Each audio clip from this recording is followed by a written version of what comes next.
party tonight! What? TV party tonight! Oh, we got nothing better to do than watch TV and have a couple of brews. Don't want to talk about anything else! We don't want to know. We're dedicated, yes! To our favorite shows! Oh, my circuit! Everybody loves Hypnotoad! Scary dog! Flirting at Blurnsville! Futurama! Good evening. You are listening to a Radulich Broadcasting premiere podcast, TV Party Tonight. I am your host, the mandated reporter, and frankly, I'm mortified, Mr. Mark Radulich. And tonight, our favorite show is The Orville. This particular season of The Orville, Season 3, is also known as New Horizons. And it is brought to you by the good people at Fuzzy Door Productions, 20th Century Television, and distributed by Disney Media Distribution. Season 3 debuted on Hulu, as a matter of fact, on June 2nd, when I was 46 years young, Jesse Starcher. Wow. It streamed in Hulu in the United States, on Disney Plus internationally. Filming began in October of 2019, but was halted due to everything that halted at that time. The unknown virus of unnamed origin, and production ultimately completed in August of 2021. This is as I said before, this is the first season to premiere since the Walt Disney Company purchased 20th Century Fox and Seth MacFarlane. Ladies and gentlemen, joining me tonight, my hetero life mate and brother from another mother, Chesty Starcher. How do you do, sir? Oh, Mark Radulich. Wait, am I allowed to use your nickname for Not on the Metal Hammer of Doom? You can just call me Jesse. That's fine. Everybody, all the straights will appreciate that. So we appreciate that for sure. And you can just call me Dickface like everybody else does. Not to your face. Fair. Oh, also joining us tonight, who he kind of like demanded that he be on this podcast. He contacted me and he was like, "You're doing a science fiction show and you didn't include me? Why, I never." And then I had to like buy him roses and chocolates and make it up to him and said, "Baby, I'm sorry, please forgive me." And he said, "Fine." And that man is David Wright, science fiction superfan. How you doing, sir? Just for the record, the conversation actually went like, "Hey, can I be on the Orville?" Okay, sure. Stop revealing how things actually are. It's more dramatic my way. So I want to begin tonight's conversation by talking about the change in tone. This season followed the previous season, where the main story arc was the betrayal of Isaac and the invasion of the Kalon, which then, when Isaac changed his mind and decided that he loved humans, pushed back the Kalon, and this is sort of dealing in the aftermath of that. One of the things Jesse and I talked about was how the first two seasons, yes, there were some serious episodes. There was some kitchen table topics like transgendered children and things like that. There was more of a balance between the comedy that one expects from a Seth MacFarlane jam, most famously known for Family Guy, obviously a comedy cartoon, and the science fiction elements from which this was inspired, namely Star Trek. And this season, dealing with the fallout of the Kalon and some more stuff about Mockless and the transgendered child, Topa, took on a much more serious tone. Like, there was almost no comedy to be had. This, Jesse, you compared it almost to Deep Space Nine, but even more to the point, Deep Space Nine post the Klingon invasion and the war with the Dominion. Like, it got that serious at times. And you said you didn't like the shift in tone to an almost strictly serious science fiction show. And I said you're wrong. Yeah, so let's talk about that for just a minute. And then I'm going to throw it to you, David, to tell me that I'm right. I mean, to weigh in on your opinion. So go ahead, Jesse. Why do you hate America? Oh, yeah, sure. I just pulled it up here. The last discussion that we had for season 2 was 3 years ago. Mm-hmm. It's a long time between seasons. Yes, a very long time. So what I wanted in this season was to kind of have the exact same thing that we had in the previous two. That's why I enjoyed what we had in the first and second season of the Orville. There was enough of an offbeat, tone to the humor, and I think that mixed things up enough to keep it its own show. Now, when you go and do something like what they did here by really just they got serious. It's the only way we could put it. They really got serious. And granted, there was a lot of serious matter to cover in this season. We have a war against the Kalons that we have to try and get through. We didn't have those big overarching story arcs in those first two seasons. That wasn't there. So now you're just becoming what I thought you tried to set yourself apart from: Star Trek, any of the Star Treks that you could think of. There is a little bit of humor every once in a while in a Star Trek episode, but here it was. So I'm back. Oh, there he is. Okay. All right. Did I freeze? Yeah, we all froze at least once. Okay. All right. All right. Mark's having issues. he's having. Okay. So anyway, it really felt like it wasn't what it definitely brought me to the table in the first and second season, because we get a lot more focus on the the visual effects in this series or in this season.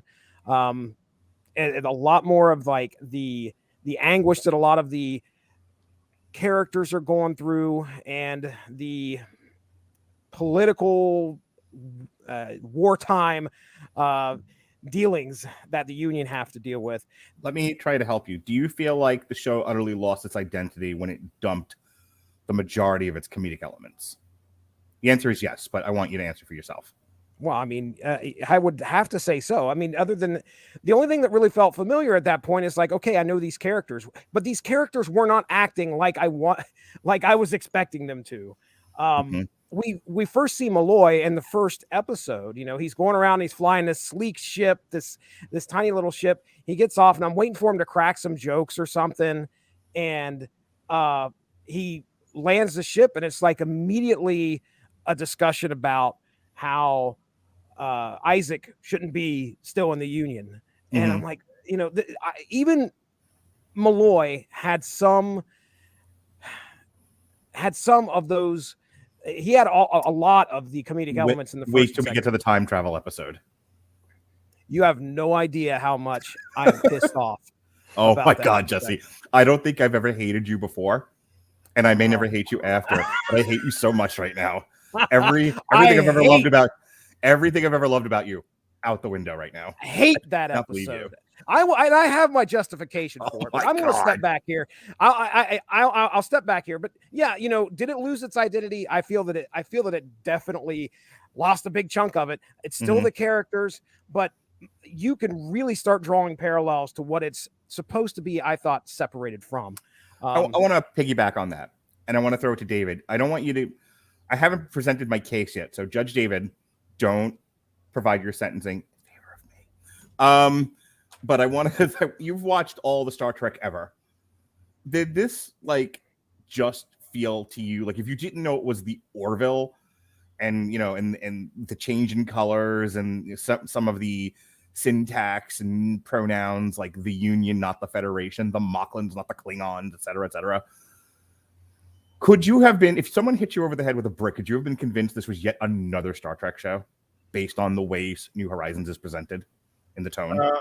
It depends what era of Star Trek. Like what we call classic Trek, yes. If it's modern Trek, no.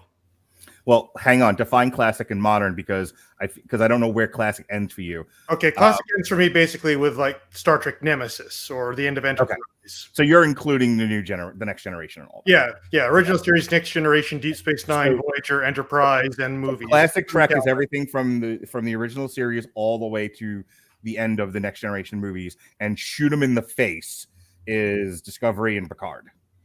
Yeah. Okay. In Strange New World now. Okay. And you said this could have fit in any one of the classic Trek shows. Yeah, like it would fit in as a continuation of those shows, I'd say. Mm-hmm. Let me ask you a quick follow-up question to that in 50 words or less. Did that bother you? Actually, this season, not so much. Okay. Why? Well, I think it's because the show has always been juggling those two elements. Like Seth MacFarlane, it's well known that he is a huge Star Trek fan. Like he made fan films when he was a teenager. Like, I think he even tried to get the Star Trek IP at one point in time and was denied in what was probably the worst decision made for the franchise. and eventually says, well, stuff it, then I'll make my own Star Trek with blackjack and hookers. Okay, let me tell you why this is the best season of the Orville ever, and Jesse's completely wrong. But if it pleases the jury, just straighten my bow tie. Yeah, do that. I loved this season. This season made me super emotional. Art should make you feel. This television show made me sad, exhilarated me, had me on the edge of my seat. Granted, a little bit of season 2 and season 1 did too, but I was not missing the comedic elements. This show has such weight to it, such fine acting, such wonderful writing. I mean, I don't. Oh, he's gone. He doesn't. As a matter of fact, YouTube disagrees with him that much. It kicked him off of here. I know YouTube like the ultimate wild card. Fucking Christ, man! My computer keeps crashing. Oh no!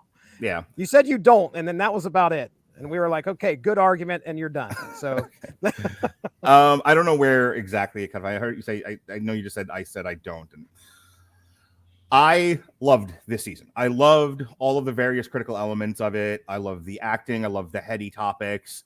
I love the handling of them. I love the tone. I love the fact that it was serious. I was not missing the comedic elements of it. I actually think the comedic I think there were a handful. I'm just thinking. I just watched the season finale where Claire and Isaac get married, and Claire runs into engineering and curses out Lamar.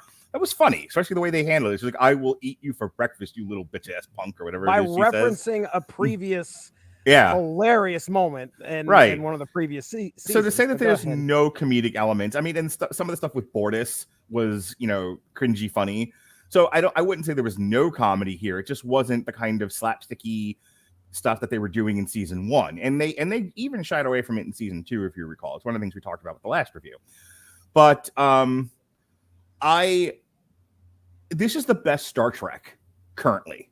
like I haven't even watched Discovery, but from everything David tells me, when we talked about Lower Decks, friends don't let friends watch Discovery.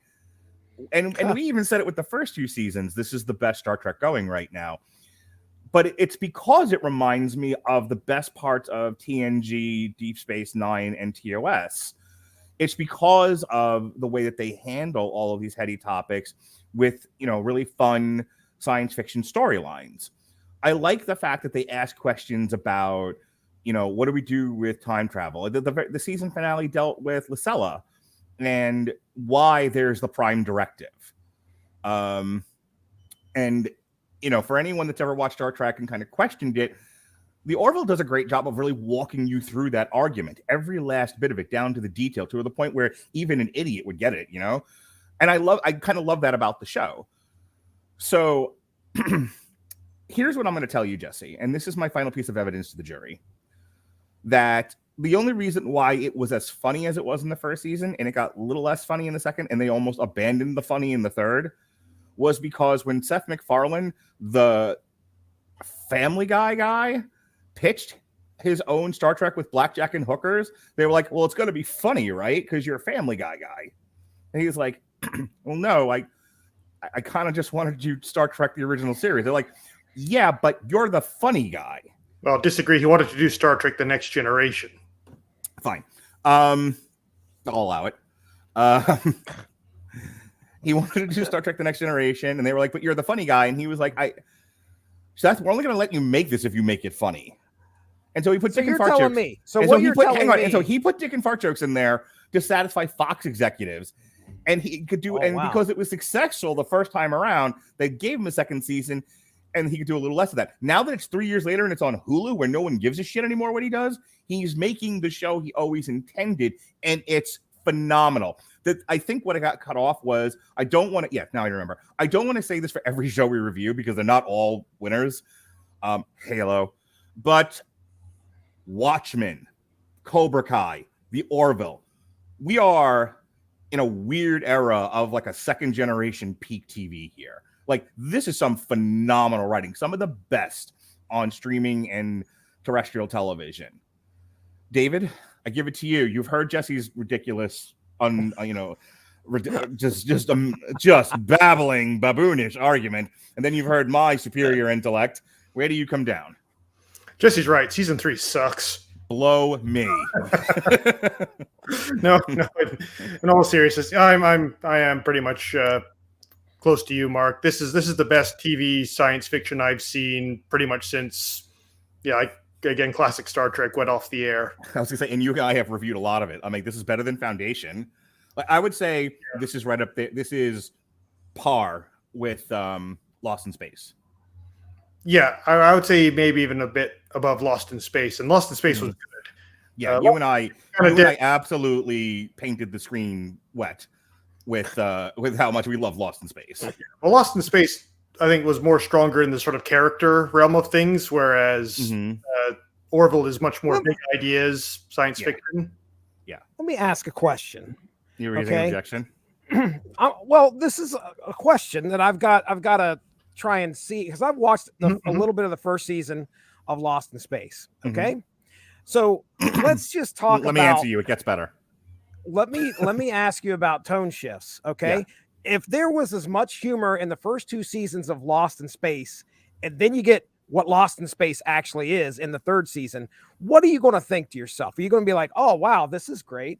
Or would you say it's a notch up from what you wanted? Is that what you're saying, David? Is that this 3rd season is better than the previous? Is your argument, I don't like change. Why did you change my show? It's not about that. It's about the fact that you're shifting a tone that you were used to something way more serious. So something that's a little bit lighthearted and maybe some serious elements to like, my goodness. Are you making the argument that the show is like not really the show anymore? Like, you started watching a show called The Orville, and now it's kind of The Orville in name only. Is that the argument you're making? I think that I personally feel that they left a formula behind. Can a show change? Sure, that's fine. They can do that. I'm just saying, like, with a comparison of Lost in Space is supposed to feel serious. Let me and it's offer, kept a consistent tone through 3 seasons. Let me offer for example, to try to help you with your own argument, and then I'm going to shoot it down, and then I'll let David address it, and then I'll shoot it down. It would be like if you're watching Brooklyn Nine-Nine for the first. Thank you. For the first 2 seasons, and the 3rd season it's The Wire. Oh, well, okay. Now, first off, I enjoy both of those shows. So, I mean, it would be, again, you'd be like, you'd lose half your audience, I'm sure. Like, the people that enjoy Brooklyn Nine-Nine are going to be like, what happened? Why is he acting like this? What is going on? We go from fucking title of your sex tape to what the fuck did I do? Yeah, right. But I mean, look, to me, I think that they should have taken all these long shots that they took throughout this season. All of the songs could be done with. I could deal with this. Is Luke Cage all over again? God, get rid of the music. Go find Robert Winfrey and touch each other's wieners. Jesus Christ! Why do you hate music? There was too much of it in here. I mean, let's sing a song. Okay, I can handle that for one episode. But then we're singing songs like every other episode. Malloy can't put his guitar down. Dolly Parton shows up. What is going on? Now, I'm okay with Dolly Parton showing up. Okay, I'm not gonna bitch about that because that was great. Her singing. Huh? She was singing. She pulled out a guitar and sung a song. Yeah, it was her really? Poetry. I didn't remember that. That's fine. We never did get to hear Bortus sing "My Heart Will Go On." All right. So you've heard Jesse's argument, Jason. No, who are you? David. Go ahead and weigh in. That's David down there. Look at that name. There's the name tag, just in case you get confused there, Mark. There's a hint right here. David. So much to unpack there. I think with the Orville was even in the early, especially season 1, there was a bit of a tonal disconnect, whereas the comedy was a bit too slapsticky, and whereas the sci-fi was a bit too serious. Mm-hmm. Whereas I think it never really sort of decided, are we just going to be another Star Trek, or are we just going to be a comedy set in a universe like Star Trek? It's sort of like, if you had Spaceballs turning into, I don't know, Alien. What's now, or Alien. Yeah. Like it's, both of these things are great, but if you mesh them together, they don't quite work out. Yeah, we don't really want to see Lone Star being chased by a xenomorph. I love both those things, but just together they don't work. It's like chocolate and Skittles. You just don't put those two together. Right. This isn't quite your putting your chocolate in my peanut butter. I don't know. Now, granted, Isaac cutting Malloy's leg off will always be hilarious. Yes, it will. That is priceless. Yes, it will. But I found where most of the jokes worked in the earlier episode of the Orville were the ones where it just kind of made the crew feel more like people. Yeah, we've been over this before with one of the things I don't quite like about Star Trek is just everything is just way too, hoity-toity, high culture. All everyone talks about is Shakespeare, jazz, and classical music. You think that at this point in the future, probably someone is still listening to Nirvana or Beastie Boys. Shut up, Robert. Wait, hang on. Hey, wait a minute. I like they're sitting there on the bridge while they're waiting to get to their destination. They're watching old 90s sitcoms or stuff like that. It just shows that you're going to get popular culture from other eras that still has validity. Like they used the friggin' Rankin Bass Rudolph the Red-Nosed Reindeer to convince Bortus to be a pro-trans or whatever they were doing with that whole thing. I love the bit where they go into the showdown in the Old West in the environmental simulator, and they've reprogrammed it to be a dance contest just because why not? Right. Yes. Like that stuff worked really good for me for the humor. The whole stuff did you see the dog licking its balls? Yeah, I couldn't take my eyes off. That kind of that's great. That's great. That's the more Spaceballsy stuff. I mean, it's a good joke, but maybe this isn't the best place for that joke. Sort of thing.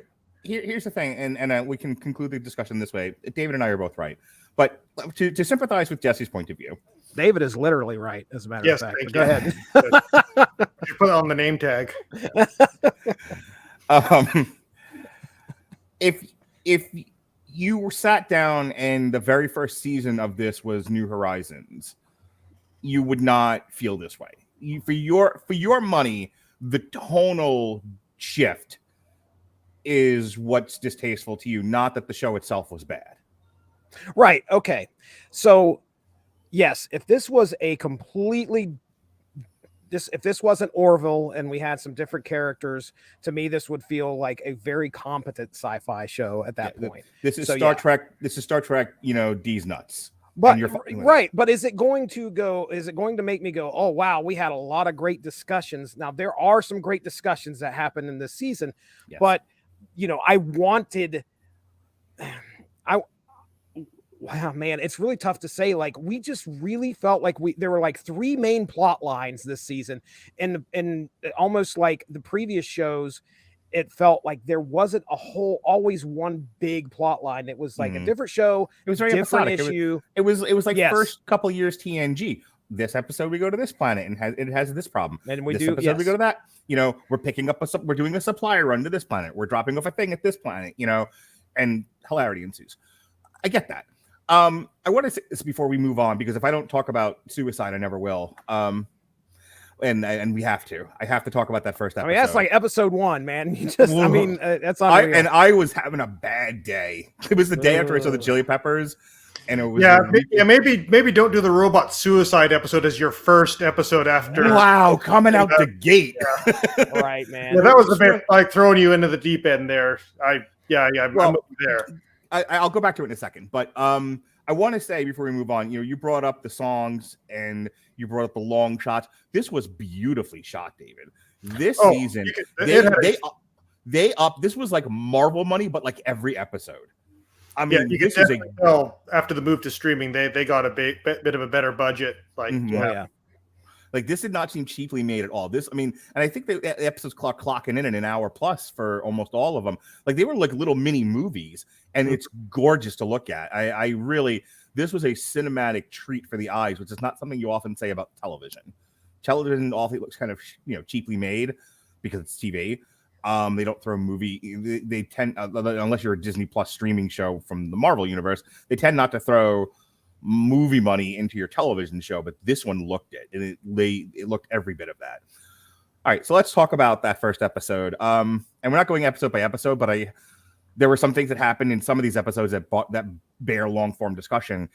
And Isaac doesn't feel emotion, but there's something that approximates guilt, and the way that he defines it is my continued existence on this ship causes issues with crew efficiency or with the crew, and therefore they are inefficient in running of the ship, and therefore I should remove myself from the running of this ship for better efficiency among the crew. He's essentially saying, you don't need me or love me.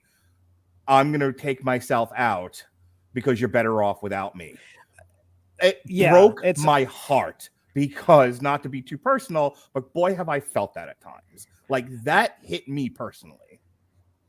It's a very logical argument. Obviously, he's a robot. He doesn't have feelings, so he isn't going to equate.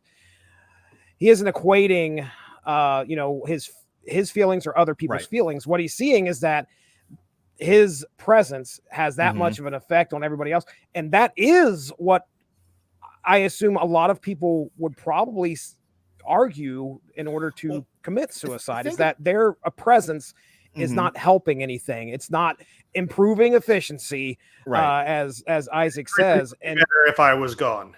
Right. It's a sad. It's like a really. I don't want to detract from what we're discussing here and be too personal, but like I said, I've had my struggles with depression over the years, and there were definitely, not that I ever acted on it, but there were definitely times where I was like, everyone would be better off. When I felt lonely, when I felt isolated, disconnected from people, when things, all the loss of I told you about this in the Metal Hammer of Doom. I had to break up a friendship that was meaningful to me, and it was a week later when I watched that episode. And I went to another concert the night before, and I was kind of missing that friend in that moment. And so the next day, I was not feeling well, not feeling happy. And then I watched this, and I'm hearing this character talk about. It's hard because he's a robot and doesn't talk about feelings. Says that multiple times. But essentially, in the subtext, it's, as you said, everyone would be better off without me because you're already feeling.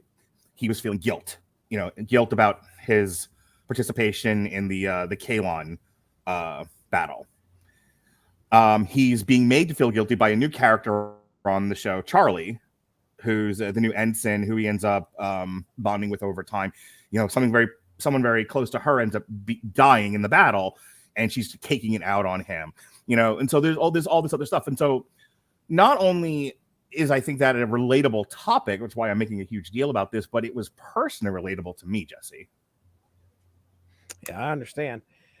Yeah, the way that I took it was, clearly all he's doing is just calculations in his head, and he's seeing, he's seeing this, and his effect on these other people. And yeah, Charlie is obviously upset about what happened, and having to see him every day probably doesn't make things better at all.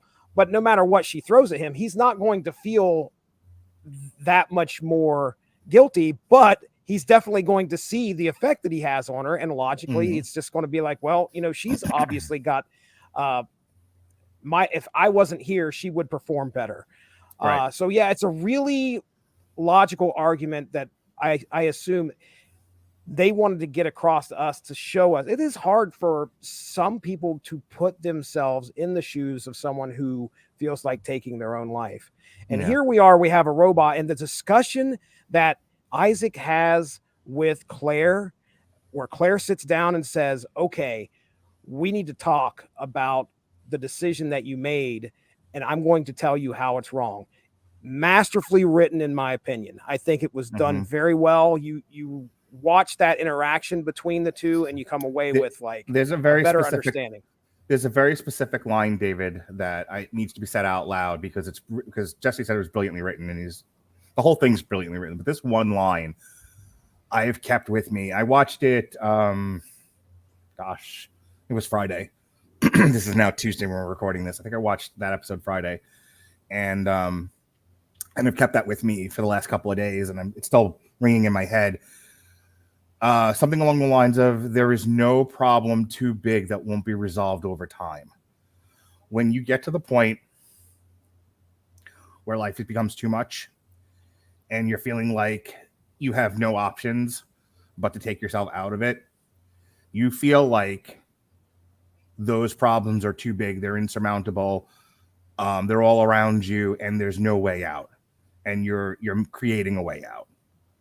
And what she's saying in that scene is that you have to reframe your thinking that there is no problem that's so big that you can't find, that over time it won't resolve itself, or you'll be able to resolve it, or just, you'll be able to get past it or over it. And she's absolutely right. Somebody described suicide as, a selfish act. And that's very true. That is, you only thinking about yourself and your own pain and not considering the pain that you're, even in a situation where you might feel like you are unloved, you're unappreciated, and you are utterly disconnected from the world around you. You'll never know quite what you mean to people until you're gone and you've left them with the wreckage of your demise.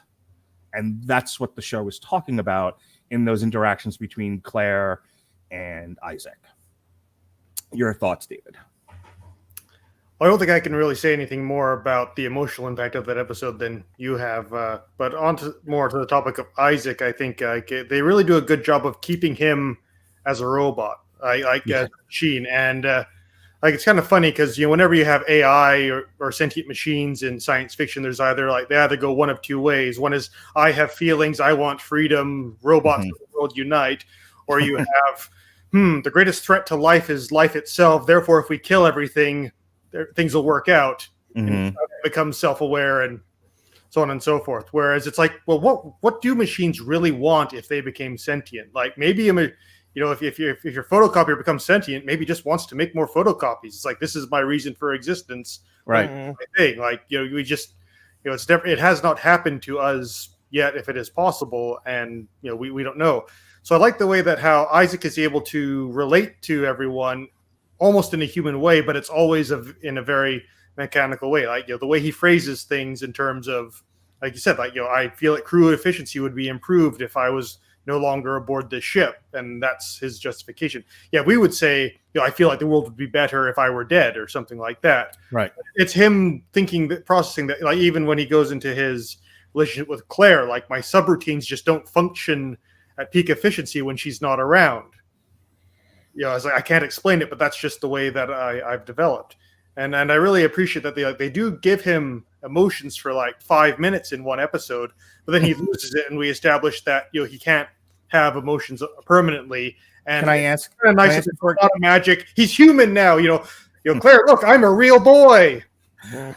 I want you to compare that to when they gave Data the emotion chip. Which one worked better for you? Oh, geez. I mean, Data and the emotion chip was like Brett Spiner just chewed the hell out of that scenery, and it was great. Like, would you like a drink? Yes. Yeah. This is vile. May I have another one? Yeah. Well, no, it's like I don't understand. Like, it's like, well, looks to me like you don't like it. Yes, that's it. I hate this stuff. It's revolting. More, please. Yeah. Right. Yeah, I mean, I can quote pretty much every scene from Generations where Data is doing the emotion chip thing. But Brent Spiner having to play an emotionless robot that's depressed about not having emotions for 7 seasons, like, let the man chew some scenery, for crying out loud. He's earned it. Right. It's like that Pokemon episode where the voice actress that played Pikachu got to say something other than Pikachu. She's been saying the same word for 12 years. Let her have some dialogue, please. I thought that was a very sweet way to handle it in the time that allotted him. Yeah, but a better way to put it, just sticking on Data before we move on. With Data, his thing was like he experienced fear for the first time, right, and couldn't handle it. And then Picard just like, you wanted emotions. This is part of having emotions. You get the good emotions, you get the bad emotions, and you have to learn how to live with them. That's what it is to be human. So suck it up. And so there was a payoff to that, other than watching Brent Spiner be funny for a whole movie. But with Isaac, well, you get sort of the payoff where after he loses the emotions, and they say, the only way we can give you this ability is to basically wipe your memory and do an upgrade. And he said, like, if this will make Claire happy, I'll do it. And Claire just says, like, you were willing to give up all of who you were to make me happy. That's like, there's no better definition of what love is. So, they have the goofiest romance, but it totally works for me. It does. Like of all the stories that have been told about dating robots, this one's probably the oddest, the most satisfying. Like it's watching Claire adapt to him over the course of this season, because like she'll start with "How do you feel?" and he's like, "I feel nothing. I'm a robot, dummy." Yeah. To get to where they get it's implied, by the way, dummy. To get to where they get at the end with the wedding episode, where she's trying to process his reasoning for wanting to marry, and she now knows how to communicate, but like she learned how to get through to him over the course of season 3, to where when they're talking about whether or not they should marry, she knows what words to use and how to phrase it so that it makes sense, and they're not constantly hitting the block of "I'm a robot dumbass." Yeah, well, even when Lamar gives him the terrible advice of, "Oh man, I think you should play the field, like don't limit yourself to one woman." And then Isaac just starts like, "Commander Grayson, I would like to have sexual intercourse with you." It's like, okay, I'm just gonna pretend that never happened. And then it's like, and then she's like, "I'm going right to sickbay to talk to Claire, like head this thing off." And then Claire's initial reaction is like, "Okay, Isaac, where did you get this idea from?" It's like, okay. Right. And then she goes and basically tells Lamar that she's going to rip his tongue out through his asshole if he ever does. Listen, my husband is very impressionable. Very. I was just wanting to say, I wanted to tell you that this suicide discussion with Isaac, this is where I'm going to lodge my first complaint against this season. Okay. And there's a lot of discussion about playing God throughout here. You can find a couple episodes in season 3 where they're discussing this. And Isaac made the choice to leave. He made the choice to kill himself, deactivate himself. And there was no discussion amongst the crew about would it or should it be right to bring Isaac back. It seems like they were just like, "Oh, let's go ahead and bring him back because we can." I want to reaffirm, I didn't think about it until you just said it. So brilliant, Jesse. I didn't even think about that, because the argument was not should we bring him back or not bring him back. If we can, first do no harm. If someone dies on the gurney, medicals will revive you. There's no question about that. And so that may have what informed some of the writing, is that if you have a patient, it changes the dynamic slightly when you have a robot who you're trying to revive. You don't have to worry about, brain failure and heart failure and all of that if you've left them dead for too long. But consider the fact that in human Earth's modern society, anyone that dies, they will make every effort to revive them unless there is specifically a do not resuscitate order on file. Okay. Now, hang on. The argument that was presented in the show wasn't even that. It was, do we bring him back? Do we bring back the traitor, or do we leave the traitor to die? And but no discussion about the choice that he made. Yeah, the in and of itself, it's something along the lines of assisted suicide. If someone elects to kill themselves, is it right or wrong, philosophically, ethically, to revive them because you can? And I actually think that is some brilliant food for discussion. I think because it's not formally addressed in any way, both within the text and around it. In other words, there's never a talk about a do not resuscitate or, an elected assisted suicide. It's just they don't even address it. He just kind of does it, like slitting your wrist in the bathtub, and they're like, okay, well, he's dead now, but we can bring him back to life, and so we will. And the only objection is, but why? He tried to kill us all. Why don't let's leave him dead? And it goes back to Charlie, who's got an emotional investment in leaving him dead. Oh boy, and if you don't get that throughout this season, if you don't understand that, just stop watching the Orville. Yeah. Or television.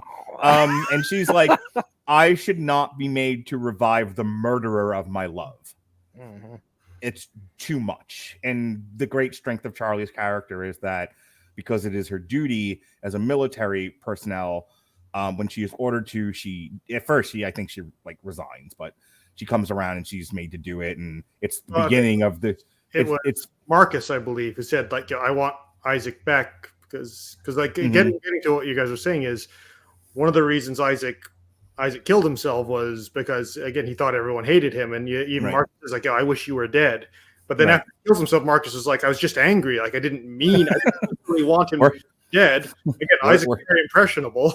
Not just he's impressionable. Words have meaning. Maybe the three of us here, to one degree or another, have some pretty thick skin. When someone says, I wish you were dead, we go, okay, hurtful, but not going to act on it. I've never come across that one, but I know, when growing up, you sort of heard these stories sometimes about a kid that was picked on by everyone at school, could not get a break at all, not a friend in the world, and eventually they would kill themselves. And then afterwards, everyone in their class oh, this is so sad. Why would they do that? And such a nice person. It's because you were all little dicks to them. Right. Well, you're right. And to the more specific, you ran them off a cliff, and now you're saying oh, this is so sad. It's bullshit. When you say I wish you were dead, even if you're being facetious, you don't know inside what that person's dealing with, and so you might think you're dealing with somebody who's made a sterner stuff, but is really fragile and on the edge, and and that was the key phrase they needed to take care of business, as it were. The only other thing I would say on that is they are at war with the Kalon, and Isaac would be a good resource to try and find a way against the Kalon, which he actually. Well, I think that was the reasoning that Mercer. That is more Mercer's reason. Was I'm not going to let him. If we can bring him back, I'm going to make the decision to do so because it's for the greater good. The greater good. But Jesse, this was your point that you wanted to bring up. So we kind of kicked it around a bit. I wanted you to kind of resolve it for us. You guys, the next discussion. I just wanted to point that out, that I think as for a show that talks about the situation in which they shouldn't be playing God in this scenario, they made the decision to do so, and it didn't seem like they discussed it enough to warrant the actions that they did. But it still doesn't mean that what is being written and what is being shown is not well done, because we are sitting here talking about it, and we could probably honestly go on for another half hour, because I've got there's a whole other part to that you got to think about. It leaves the person who's viewing this with questions, which is great. That's why I love the Orville in the first place. We would discuss some of the social aspects of this show that it kind of brings up. They try to resolve it. I just don't think this was resolved in the manner that I think they should have. They should have chewed it just a little bit longer. And we're going to talk about playing God when we hit the time travel episode. So just be ready. Well, I want to talk about transgendered children. Okay. It's my passion in life. Yeah. So we're not going to talk about suicide anymore, right? I feel like we've. Hang on. I feel like we beat it to death. Not doing the Mongol? Canceled. Canceled. Yeah. So anyway, Topa goes up to Isaac and asks him to be dead. So season 1, Bortus and Clyde hatch a baby, and the baby is born female. And as in Moclan tradition, they're going to change the baby's sex to reflect the preferred all male gender of Moclan society. And there's a debate about that between the Union and the Moclans over whether or not that is ethical. And the Moclans thing is, our society, our rules, fuck right the hell off. And the union is, sure, but we feel like ethics are universal and it outweighs your culture. And you probably shouldn't change the sex of a baby.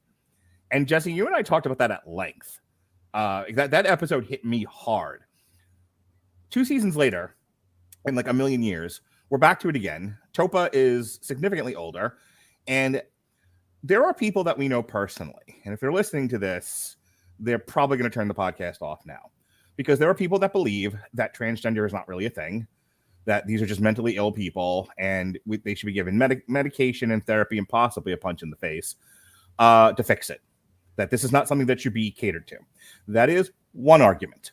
The opposing argument is it's very much a thing, and that there are people who feel biologically, mentally, with trauma, without trauma, that they were born in the wrong bodies. And they get to a point where they, to one age or another, and I know someone who was very young, like in the like toddler to like early preschool, school age, who expressed that they were in the wrong body. Maybe you feel it then, maybe you feel it older, but you get to a place where nothing feels right, everything feels off, and you don't feel like you have the right body, at which point, over time, immediately, with therapy, without therapy, you pursue the right body for you. You become transgendered. And that is what this episode talks about. Topa, who has been a boy for quite a number of years, is now expressing, I don't feel right, and I don't know why, because he doesn't know that he was once a girl. Right. And he's talking about that. He's like, I don't feel right. Everything feels off. I'm depressed. I'm angry. I don't know what this is, and I don't know how to deal with it. And so first, there's, do we tell him or don't we? And Adrian Palicki's character, Kelly. Commander Grayson, is very much invested in the life of Topa and is very much involved in Bortus's family. And she's making the argument of Topa should know. He should know. And we should deal with this as it is for the mental health of this child. And Clyde, who is very much steeped in the prejudices and culture of Moclan society, is like, nope, born a girl, made a boy, stays a boy. That is how we do things, and that is how he's always done things, and that is how it will always be done. And I will not hear an opposing argument. And stay out of it, human Grayson. You have no place in this. Go ahead, Jesse. Wasn't Clyde? Didn't they say that Clyde was also changed? Yeah, Clyde. She was female. Yeah. And had the procedure done when he was. And that informs the argument, though, for him, and that is, I was better off having been changed into a boy and being accepted by Moclan society. You will be rejected, and you will cause yourself an unending torrent of pain because an entire society rejects you for being a woman, being a girl. In the end, they not only tell Topa through various means, but then Topa, through another series of machinations, gets the surgery and is a girl, at which point Clyde kind of papers in the air, just gives up. Like, I can't talk to Bortus. Grayson won't get out of our life. My son is now a girl yet again. I don't feel like I'm a part of this family anymore, and fucks off to Moclan. I loved this episode, Jesse. This was phenomenal. And whether or not you're pro-trans or anti-trans or don't believe it even exists or think everyone should be trans, whatever side of the fence you're on, I thought that I don't know how many other television shows or movies are dealing with the transgender issue. So I'm going to throw out maybe a controversial opinion, but this might have been the best I've ever seen it handled. Like, I really feel like they went out of their way to go, here are the different sides of this. These are the different ethical questions, and this is a story we're telling. Go. Let me tell you, the central part of this episode, it all comes down to really one thing for me personally, and that is the love that a father has for their child.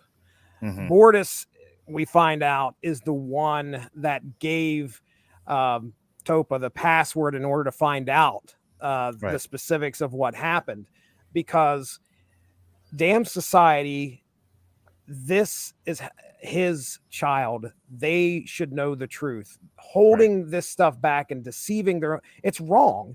I mean, it's essentially it weighs on Bortus that much to be deceiving. And I guarantee you, if you're a father, a parent, there are things that you don't tell your child because you're afraid of how much it's going to hurt them. This show, this situation takes it to that nth level, and it's a matter of what's right versus what's wrong. Should you tell your child the truth? And it all comes down to Bortus making the decision. Yes, the child deserves to know. Topa deserves to know what actually happened for them to make their own choice, because Topa knows something is wrong. Bortus knows something is wrong. Something is not right. And boy, if I didn't hate Clyde before, I hated Clyde in the previous 2 seasons. Oh, yes. I was like, see you later. Yeah, blow him out the airlock. Yeah, shoot him in the ass. See you later. I was so glad.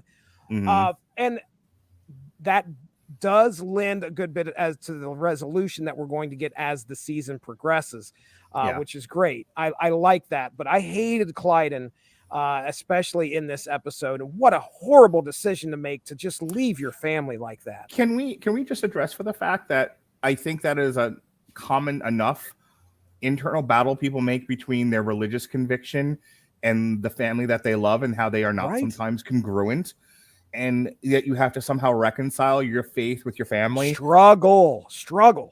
And it took Topa nearly getting killed for Clyde to do that. In an episode later on, so people who were listening to this who might not have watched the show, I propose we just go story arc by story arc as opposed to episode by episode. No, I'm with you. That's why we're not doing it that way.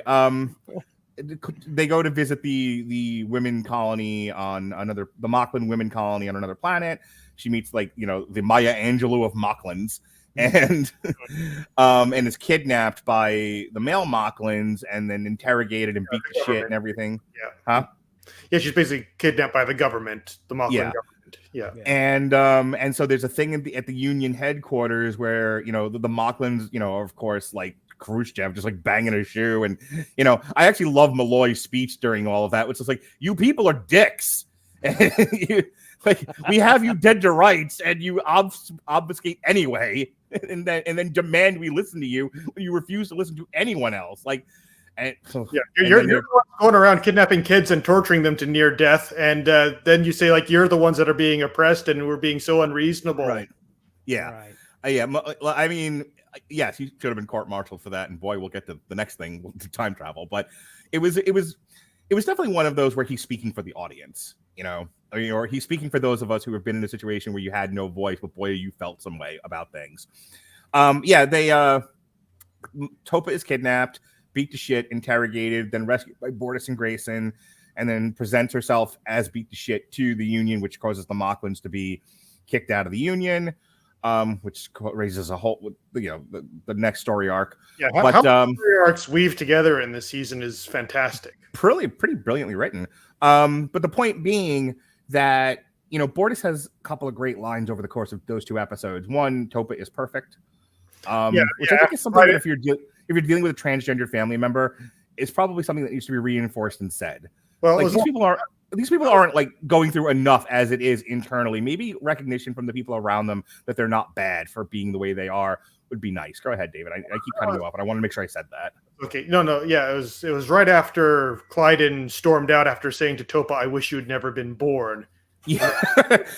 Jesus Christ, LGBTQI community. How many times have you heard that one? Yeah. And then puts his hand on her shoulder and looks and says, "Listen to me, Topa. You are perfect." And that was just, Bortus deserves the best dad mug on the ship. Right. Yeah. Well, it's, again, people listening to this who are not favorable towards the LGBTQI community. These people, the high rate of suicide in that community for being gay or trans or whatever, because you are not accepted by those around you and maybe those even closest to you. There's a reason why people in that community have to form families outside of their blood, because their own mothers and fathers and aunts and uncles and grandparents reject them. And how many of this, speaking of suicide, drives them to end their life because of everything we said in the first 40 minutes of this show. And I think this is why I brought that up. You might watch this and go, The Message. the agenda. I don't like it. Okay, but this is real life, and Right, that you're exists, gonna and that happens. These situations are all over Right. the world right now. I mean, it's not something that just the agenda. Well, the only way that people learn how to deal with things like this are through shows like this. Sometimes they see something like this, they're like, "Oh, I can relate to that." Like, if you don't want to watch the Orville because it comes across as pro-gay, whatever, then don't watch. But I think if there's a reflective knee-jerk of, oh, it's the agenda, no, it's a recognition of something that's going on in society. They took a position on it, good for them. You don't have to agree with it. And it isn't any less entertaining because of it, David. Yeah, well, here's what the Orville does that makes all this work that modern Star Trek, basically, for the most part, fails to do. This was not an easy path to get to this point. I mean, yes, like the moment they did the first episode, I knew Topa was going to transition back to being female. And yes, this is a metaphor for trans. They've just simply inverted it. It's the same, like there's an episode of Next Generation, I think it's called The Outsider, where they have a species that is all like monosexual, like asexual. Let's go with that. And they meet one member that's like, no, I'm more female, and then that person gets basically converted back to being monosexual and is like, oh, I was broken and they fixed me and I'm happy to be in this society. This is a gross oversimplification of this episode for people listening, but it's that same sort of idea where we invert the issue to sort of so that we can talk about it.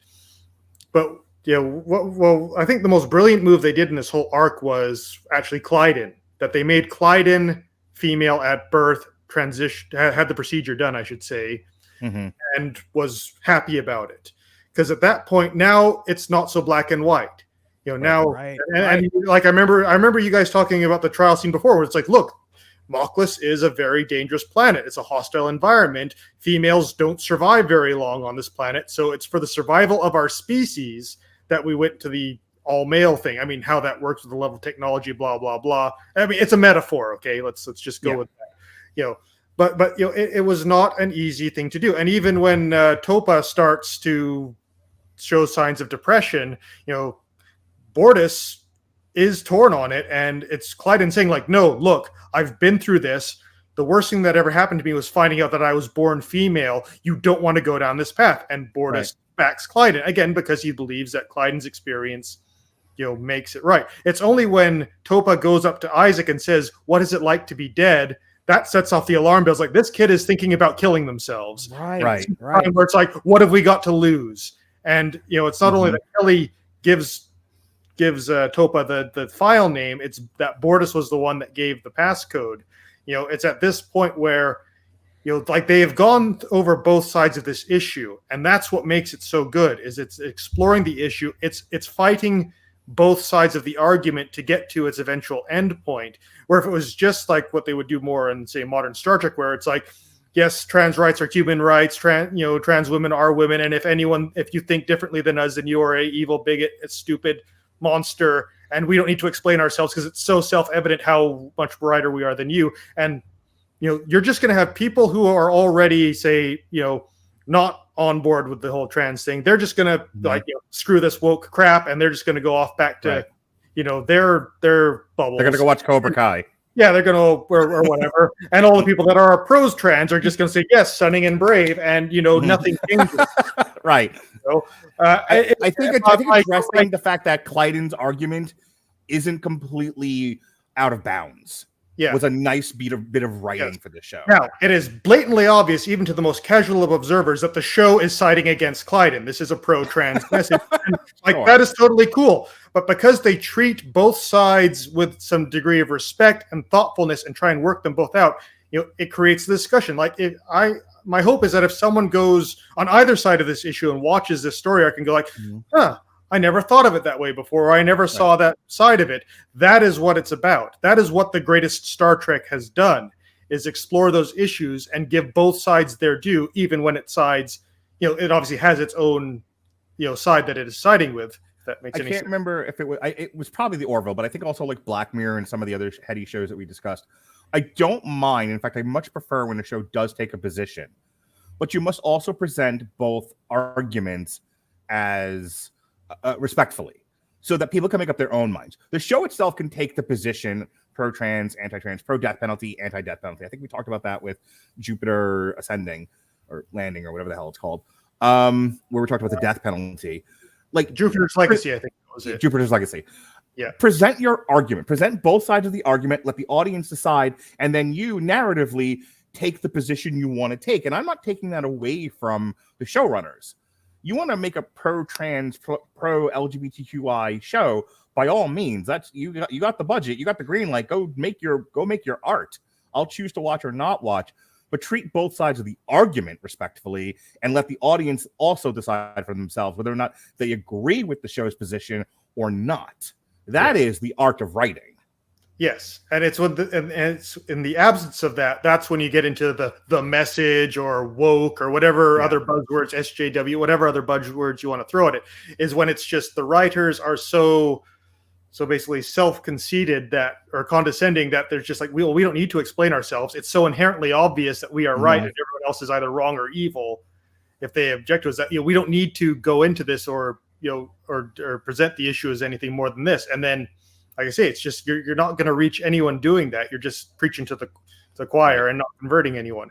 And that's where good science fiction, good storytelling like this works, is when you can do that. And I think I'm on the verge of going in circles here, so I'll just round out by saying, like, how great it was when Bortus went to talk to Kelly and just broke down after, saying, I'm the one that gave the message. Like, like I have to say, like, for both Bortus and Clyde, and I don't know the actors' names, but man, they really have earned some respect in this show, just for the random alien crap that they've had to do as following all of this stuff. Like, I'll give you the actor's name because he deserves name credit here. Yeah.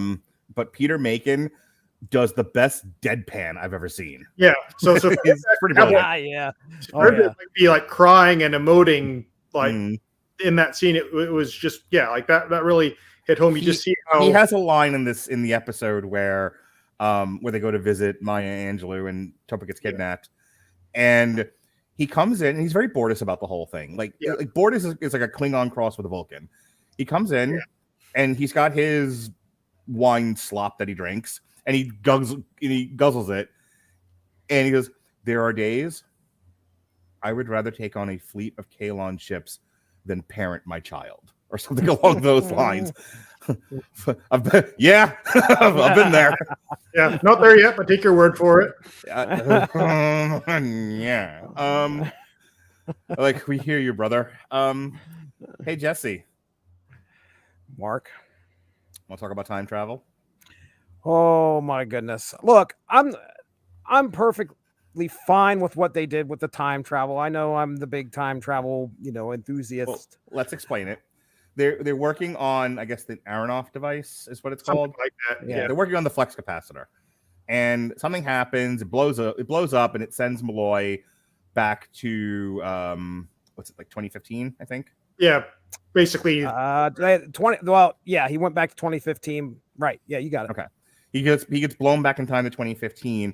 He contacts the Orville and says, "I'm here. Come get me." They do a thing. They do a trip around the sun, however it works, and they get there, but they get there in 2025. And by the time they've gotten there, he has given up the protocol of remain invisible. He stopped living in the Breaking Bad world where he's in a cabin in the woods, not talking to people. Hey, look, you're wearing your shirt again. Wear my Walter shirt. Go ahead. Hey, Jesse, did you ever watch Breaking Bad? Nope. What are you talking about? That's the second time I've done that. Anyway, so he gives up being in the cabin in the woods, and he starts to live his life, at which point he finds the woman he fell in love with on the cell phone and marries her and has 2 kids and becomes an airline pilot and is just living his life, assuming he'll never make it back to the future. Dun, dun, dun. They show up in a very Star Trek 4 way, where they've got to, they don't have enough fuel to go home, so they got to go get fuel, and that's Isaac and Charlie's job. Say nuclear vessels. We need to double dumbass on you. He's like a retard or something. Love that line.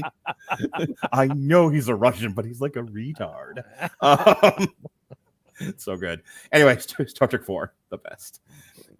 So yes, Charlie and Isaac have to go mine for fuel for the ship. And Kelly and Ed are going to go get Malloy, and he brings them back to the house, and they explain what happened, and they're like, and then privately they're like, what the fuck? Like, what did you do? Yeah, temporal prime directive, buddy. And he's like, let me explain it to you thusly. Humans are social creatures. I had no idea if you were coming back for me. I was already here for two or 3 years when this happened, and I was dying. I was dying without social interaction. And that's completely true, by the way. You will go, this is the and I don't want to go off on a tangent here, but this is the problem with modern incarceration because due to nature of crime, due to nature of violence, due to nature of behavior, we have to isolate people from each other, and we then have to absolutely make sure they don't deteriorate mentally, because that's what happens. And so there he is, faced with the deterioration of his own mental state and going, fuck it, I don't care about the temporal prime directive anymore. I got to go be where the people are, as the Little Mermaid says, black or white. Anywho, I'll go in there, Mark. I don't know what you're talking about, David. Back up your ass. And so he goes to live his life, and they're like, but Malloy, the duty, the job. And he's like, but my life. And that's the debate.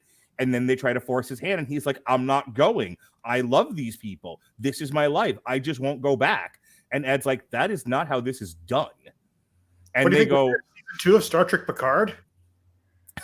And then they're like, okay, you know what? We won't take you from your family now.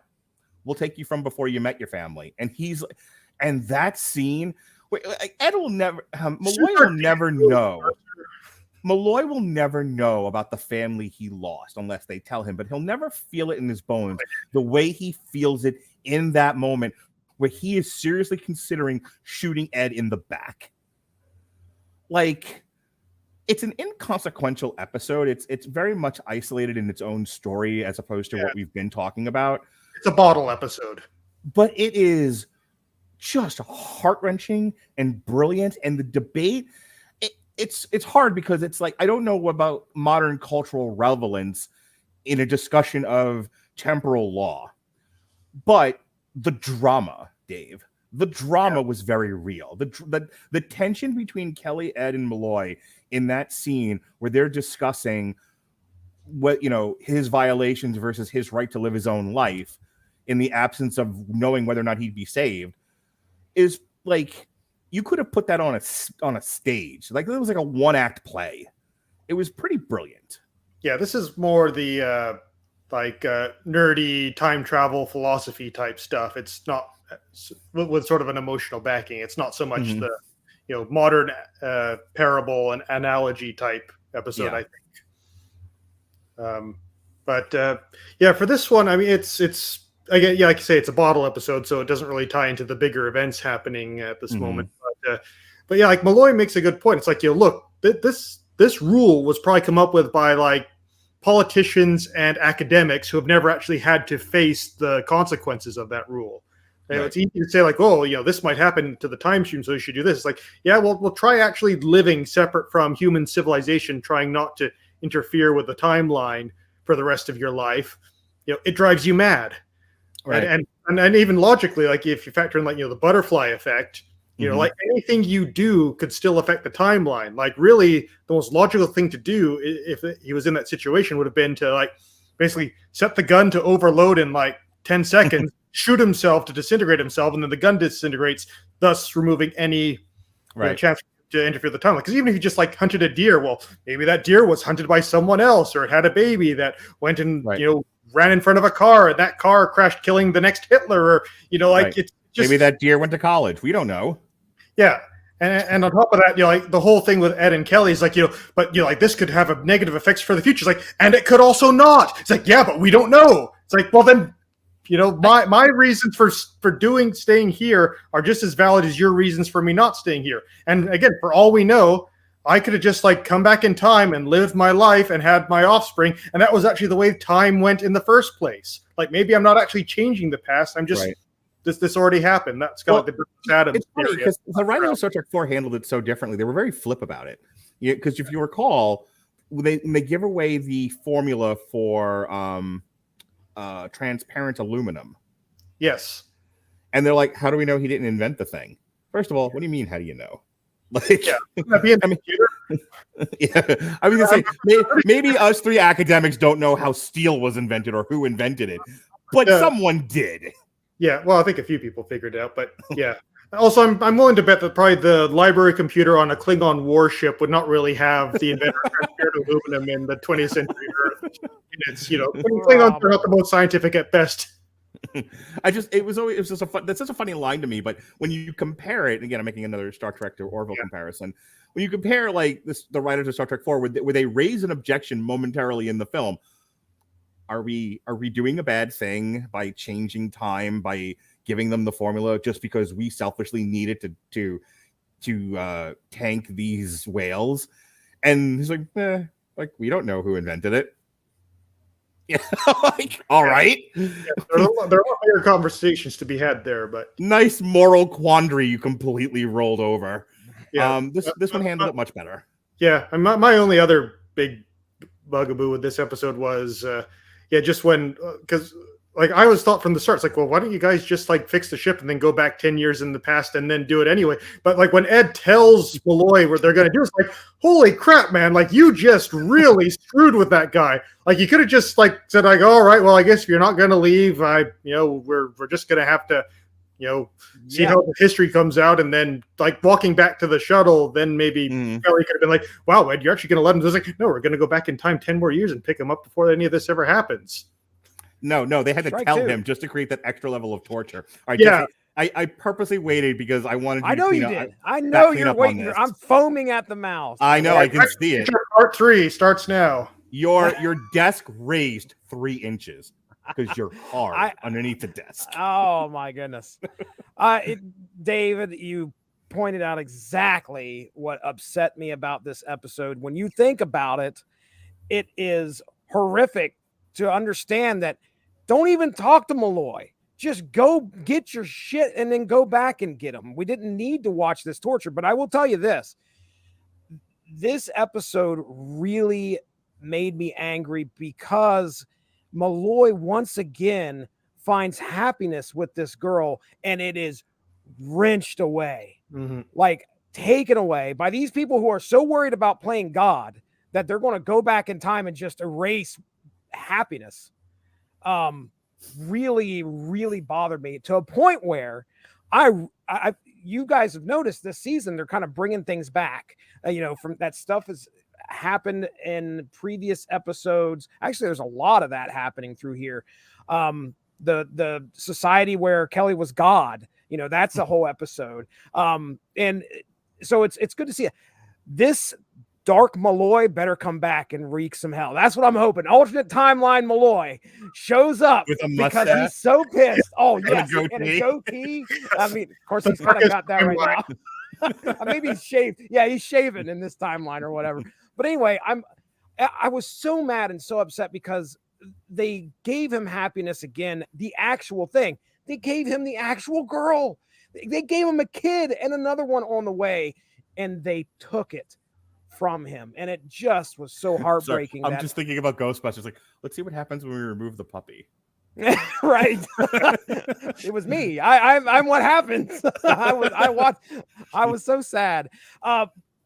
Time travel at the beginning of this episode presents the best payoff with the egg salad sandwich. Yes. Yes. What do we go? Like 3 more episodes, 4 more episodes, maybe 5, and it finally shows. Sorry, Lamar's reaction to that is like, "Oh, what a weird ass ship, man." Oh, I know, dude. I wanted to quote that. It was so great. It's like this goddamn ship and everything. It's so fucking weird. But yeah, that was great. Let's talk about Charlie and Isaac, who get to pal around in this episode too. Who I just want to quote, by the way. I use the app TV Time, and there is a perfect quote that this guy put for a comment, and I want to read it because when I saw it, I was like, I've got to say this. And this is oh my goodness, I'm going to give him, I don't have it up here, of course. Top quote: Tree Tigress states, Charlie just won't fuck off about Isaac. He betrayed his people. He betrayed his people to save them. He committed suicide. What the fuck does this bitch want? Listen, as we all know, when it comes to women, they're never satisfied. Oh boy.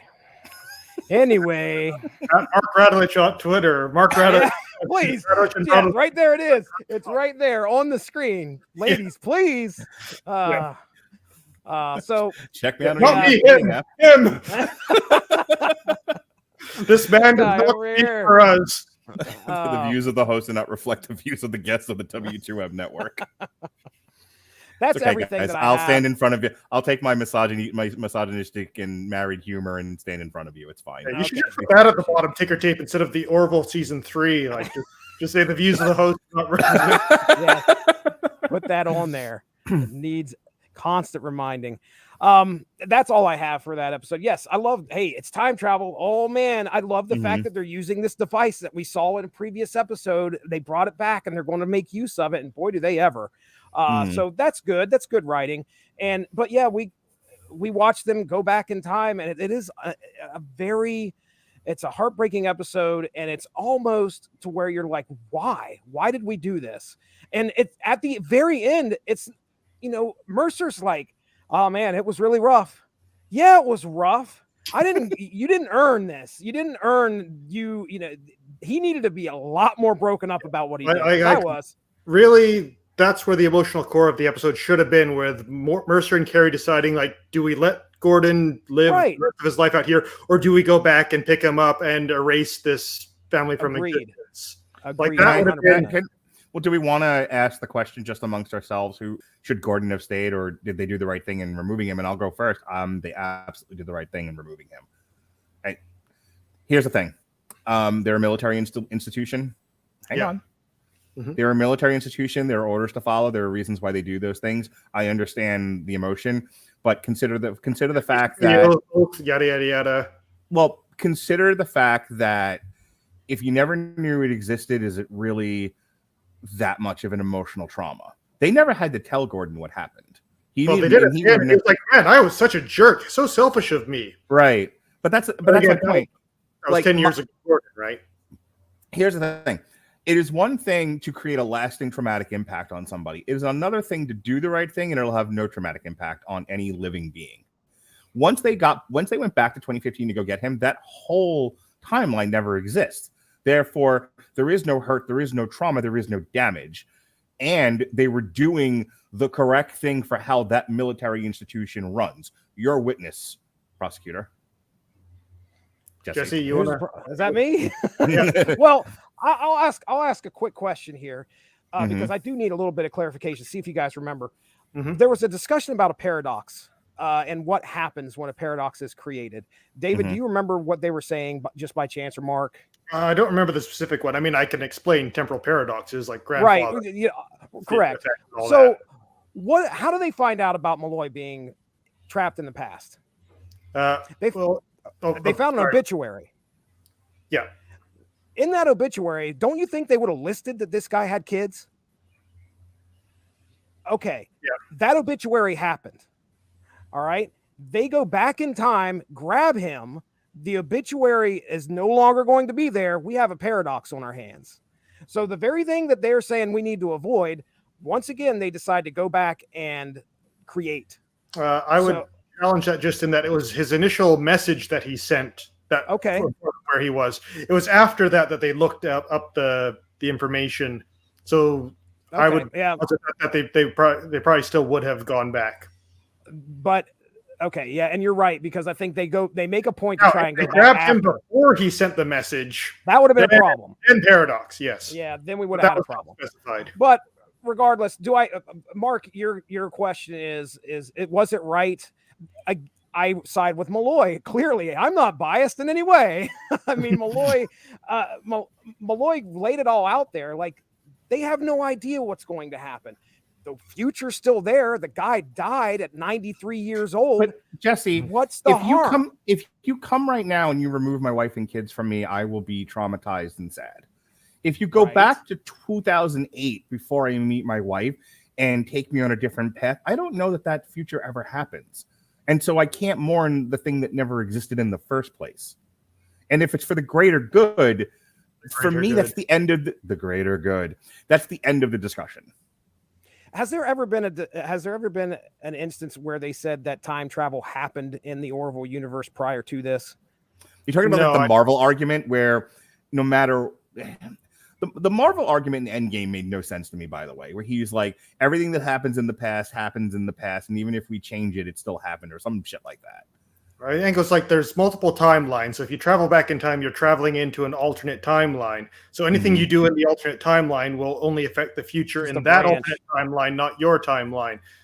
Therefore, we cannot solve all of our problems by going into back in time and changing things. But we can grab the Infinity Stones and use them in our timeline, and then put just so long as we put them back to preserve the alternate timeline. Except for Steve Rogers, who can stay in the alternate timeline, but then pop back into ours because he's Captain America.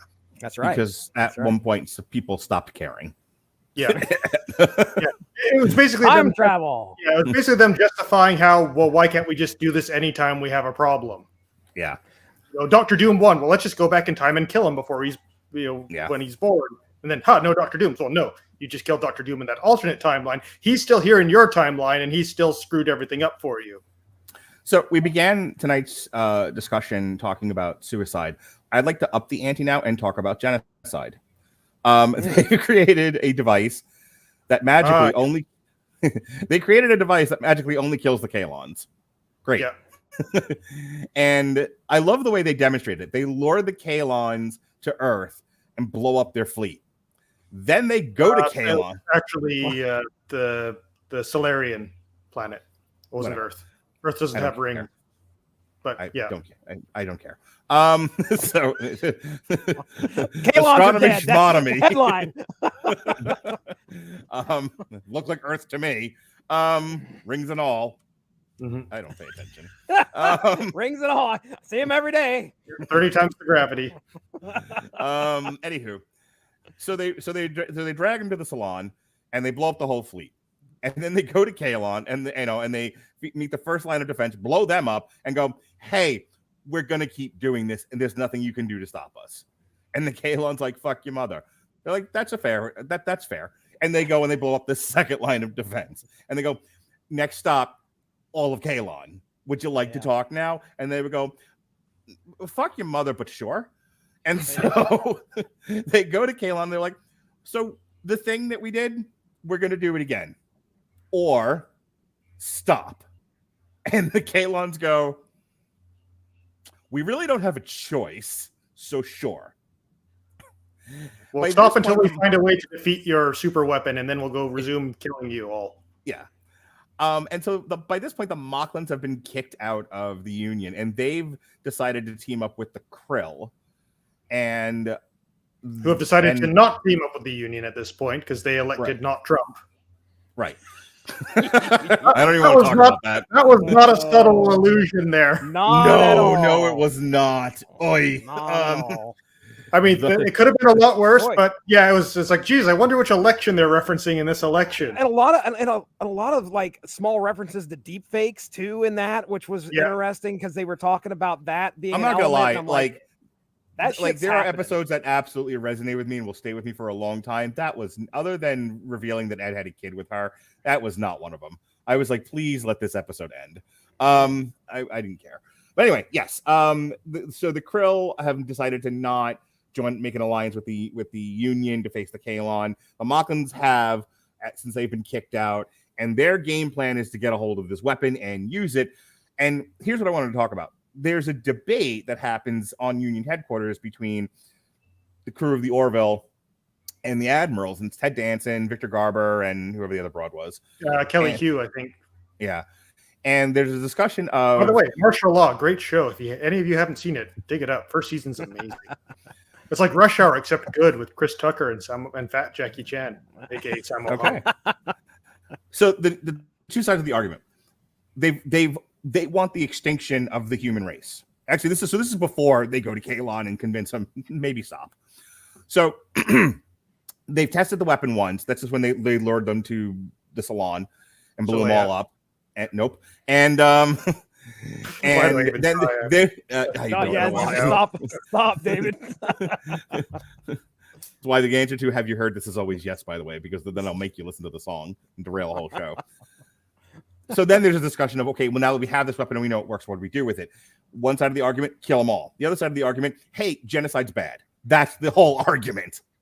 And you have Charlie, who's like, "What are we The waiting reason for?" they're genociding us is because they're afraid we're going to genocide them. Maybe let's not prove them right. Well, that's Seth MacFarlane's whole argument. He was like, "Isn't the way to win friends and influence people to show them we're not monsters?" It's his exact line to them. He was like, when Kalon Prime is like, "Why aren't you killing us?" And he's like, "Because we're not the monsters you think we are." Which I need to take a brief moment to talk about the episode where they show you the history, the rise and fall of the Kalon, where basically they were created. Yeah. they were created as like Kalon servant bots. A lot. Yeah. They were created as servant bots, and they were mistreated, and they developed a sentience enough to decide, hey, we don't like to be mistreated, and they revolted and killed everybody. And based on that, they were like, all humans are bad. Great, moving on. Well, all organics are bad. Oh my God. Just an aside, like when they find out that the Kalons murdered their creators, it's like, have you guys not seen a sci-fi show? Like robot civilizations don't come from nothing. Usually someone builds them. And if there's no builders around when you meet the robots, chances are the robots killed the builders. Like, this is just the natural order of things. Yes, nobody in a sci-fi show watches sci-fi or reads it. So anyway, knowing that, now we have a degree of sympathy towards the Kalon point of view of, well, this isn't going to happen again. And so everyone has to go. And that's where they're at. And that kind of starts to turn Charlie as well to being a bit more sympathetic. Right. So her teaming up with Isaac and, when they're mining for fuel, that all of these things are what we get, where we finally get to with the finale with Charlie, which is where I'm trying to go with this. Yeah. So anyway, so Seth MacFarlane's like, let's talk to them first. Let's see if we can get them to stand down before and use genocide as a last resort, not first contact. And that is ultimately what wins the day. But in a modern parable for what goes on in real life, you have hawks who are like, nope, I don't trust them. I'm not giving them a chance. What if this goes badly? What if they can't be trusted? What if? And they what if themselves. It's the planet from orbit. It's the only way to be sure. Right. And so Ted Danson assists in the device being stolen by the Mocklins and the Krill, who have no compulsion about using it because they're evil bad guy aliens who think genocide is A-okay. It's a great episode. It's a great action-packed episode. Lots of great special effects, lots of great, flying shots or whatever. Where they fly into this Mocklin research facility to steal back the device. And that is where Charlie makes the ultimate sacrifice of blowing herself up with the machine to save the Kalons, which then convinces the Kalon, well, we may have gotten this wrong. Yeah, maybe the organics aren't so bad after all. And it pretty much resolves the entire season 3 storyline. I thought it was great. I don't have a whole lot to add to it. I'll go to you first, Jesse. I just think it's a great piece of business. Well, I don't know. Was anybody thinking of Star Wars at all during this episode? Just a bit. Just a tiny bit. I enjoyed the episode. The whole Charlie thing. I mean, that's how it had to end in order for her. My goodness, the emotional weight that she brought to most of this season, and just how she hated the Kalon, and that was forced. I say forced, but I mean, I guess they felt they needed to get it across that, oh my goodness, she was hurt. I think they could have done a little bit less of that, and I would have got the clue. But this is how it had to end. And can I ask you a question? Do you think that they line about "I'm home, Amanda" or "I'm here, Amanda" adds, takes aways, or has no impact on her decision to sacrifice herself? And here's why I'm asking that. To make the ultimate sacrifice because it is the right thing to do, damn my feelings, is noble. I kind of got the impression she was killing herself because she had an out. Yeah, that's very much a possibility.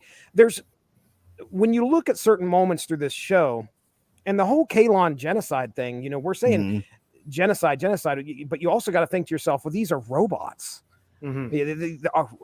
Right now, you show me a robot, and I'm not going to think a robot is living, whether it talks to me or emotes to me in any way. I'm not going to consider it living. And destroying all the robots, which I think is the name of a song, that right there, destroy all robots. Actually, I think it's a game. No, maybe not. Anyway, destroy all humans. You're thinking of destroy all humans. Yeah, that's what I'm thinking of. Okay. So anyway, if you told me to destroy all the robots on the planet Earth, I wouldn't consider that genocide. And I think it's still genocide, also something that you can see genocide in the first degree. Sorry, sing it, Mark Radulich. Don't start playing the song. Get us demonetized. But yeah, I think that's another level. Each moment has its different level. But the moment that you're talking about, go back to Charlie. Yeah, I really do. That entered my mind. I was like, I think that a lot of this, she was the only person that could do this. She knew she was the only person that could do this. And I think the way that I see it, that was her comfort at the time to understand the decision that she made. She was like, okay, I know I'm going to die. And the one upside of this is I'm going to be back with the person that I was in love with. The person that died, the person that is no longer with me. Now I'm actually back. So yeah, I'm here, Amanda. Is that what she said? I'm here with you, Amanda, or something like that, or something along those lines. Wasn't I'm coming, Elizabeth? That was a different show. That'd be great if it was though. Seth MacFarlane, you. Yes, you crazy he guy. redeemed himself. Oh, I would have loved it. Dude, she's like, I'm coming, Elizabeth. I mean, it would have broke the tension of the scene, but my gosh. Anyway, gotta make Jesse Starcher laugh. David, your thoughts on that episode? Go ahead, David. Yeah, like one of the things that I really give the season credit for is not going the way I was ever thinking it was going for a lot of the major arcs. Like, as you mentioned before, I've seen a lot of Star Trek and I watch quite a bit of sci-fi. I'm by no means the greatest expert in the world on this. Hang on, I actually have a question about when they did this to the Borg. Because this is now my thing with you. I have to compare the direct rips from fucking Star Trek and get your opinion on it. But keep going. I'll come back to it. Yeah. So a lot of the times you see something happens like, oh, this is how it's going to play out. Like, oh, Ed lets Talea go instead of arresting her for being a spy. Well, that's going to be like the first step towards peace between them and the girl. Nope, she goes like full Trump Krill xenophobia. And it's just like, that just totally did not work at all. Like, I needed somebody to be wearing a make Krill great again. It was just about that, I guess. Mekra, I mean, let's face it, MAGA is just such a brilliant catchphrase. Like, I have to hand it to him. Whoever, like, Donald, if you're listening, whoever you paid to come up with that for you, pay them more, because holy crap, dude, like, that was the best money you ever spent. All right, keep your Canadian politics anyway. to yourself, okay? We're trying to do a family show here. That was an apolitical statement. Good catchphrase is a good catchphrase. I mean, it worked. Anyway, I digress. Yeah, so like that totally went the complete way, and then you're expecting Mockless to leave the Union, but no, it was the Union that kicked the Mocklins out, and then they hooked up with the Krill, and then it's like, oh great, now we're on our own with the Kalen. Whatever we do, oh, super weapon. It's like, oh, so the Kalen aren't a threat anyway. Like it was great because like I don't really know how this is going to shape out. This is really good. This is engaging, and it all made sense too. Like that's the big thing. They ended up having a team with the Kalon, which was crazy. Like I was not expecting that to happen, but okay, it was very smartly written. It made a lot of sense, and it kept on upping the stakes in a credible manner. And then it just had that great payoff at the end where you sort of have like, well, why did why did Charlie sacrifice herself for us? It's like, well, because she thought that your right to exist was worth her life, and but that does not compute. It's like, well, yeah, because not all organics are the way that your builders were. They were jerks to you. We're not like that. And anyway, I don't want to kind of get too deep into that. It kind of explains itself. But like, I really thought how that all came together was really well done. And it just, like something I've told my kids, sometimes the right thing to do is a thing that hurts you, but it doesn't matter. As Spike Lee once told us, always do the right thing, even when it sucks. Yeah. And that's very much what he's doing. Yeah, and that's very much Ed as well. He always tries to do the right thing, even if it's tough. And a lot of the time it works out. Sometimes it doesn't. Ed is not always right, which I thought is a really good thing to have for that character.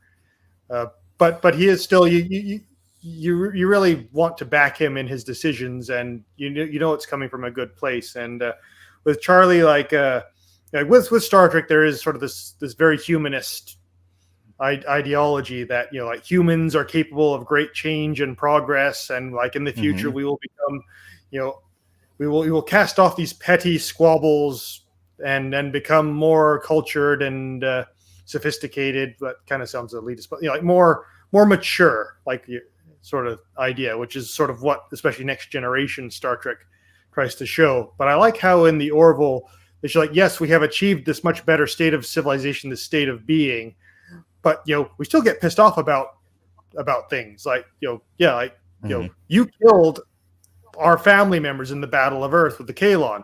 We're not going to just say like, oh yeah, well, you're machines, you made a wrong computation, and all bygones are bygones. No, it's going to take us time to process this and to come to terms with that. Like, yes, we can get to the point of we don't really want war, but at the same time, you killed a lot of people and we're pissed off about that. Right. And that's sort of expressed through Charlie is, and she does come around throughout the show and get a bit better. And she goes from, I wish you were all dead to self-sacrifice. It shows how you can have conflict, but also still have this being a futuristic aspirational society. A real quick comment, and then I'm going to go to Jesse for his favorite moments of the season, and then throw it to you, Dave, for things left unsaid, if there is anything.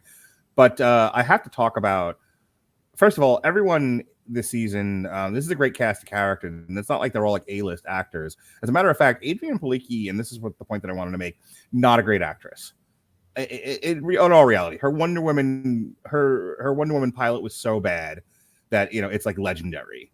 As Mockingbird on Agents of S.H.I.E.L.D., she was okay, but that whole show lacked in the writing department in many areas. Some of it was better than others, but she certainly was not lending a lot of gravitas to that cast. This season, almost, I don't want to go all critical drinker on this because this is not really what I mean. So I don't want to use the word diminished Seth MacFarlane, but he didn't feel like the star of his own show anymore.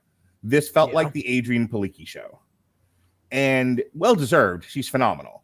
She has some really great scenes. She does some really great acting, and it almost feels like in crafting this third season and Fox largely stepping out of the picture because Fox is gone now, in all but name, and then just kind of having carte blanche to do what they want. Everyone was like, and maybe even Seth MacFarlane felt like this too, was like, why don't we focus on some of the other characters? We don't have to focus on me. I'm not the major draw anymore. Let's focus on some of these other characters. Let's give Adrienne Palicki an opportunity here to shine. And she absolutely did, to the point where you could have almost taken Seth MacFarlane out of this season.